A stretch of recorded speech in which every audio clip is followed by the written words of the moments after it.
Выставка идет 2 недели, и за этот период полностью сменяется трижды, для того, чтобы как можно больше мастеров показали здесь свои работы. Первыми Якутию представили здесь намские мастера, а сегодня презентация уже от Оленёкского улуса. Обряд очищения – место проведения нашего открытия.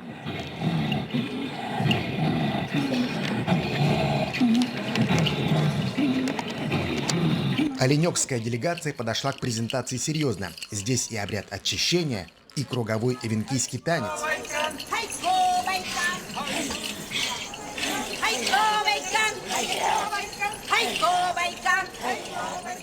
Для посетителей приготовили и северные деликатесы.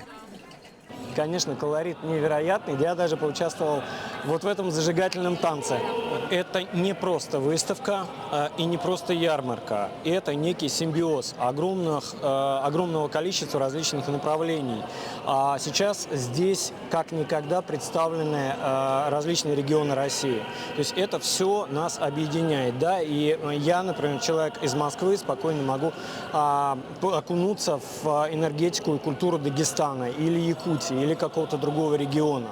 На самой экспозиции можно увидеть традиционную одежду северных народов из 3 наслегов. Мастерицы, которые вот именно занимаются традиционным шитьем оленёкских эвенков и которые вот пропагандируют искусство наших предков. И очень приятно то, что мы вот занимаемся пропагандой традиционного шитья из оленевого меха. Да? Мы возродили и весь комплект мужской.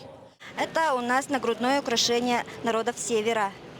И амулет «Северный олень» означает, что этот олень приносит удачу, оберегает нас, народов Севера. Это одевают по праздникам. У нас праздник есть Бакалдын, и вот там это одевают. Выставка рассчитана до 8 февраля. И из Якутии на форуме свои работы должны показать еще мастера из Верхневилюйского улуса. Максим Кардозу, Айтал Байтунов, Москва.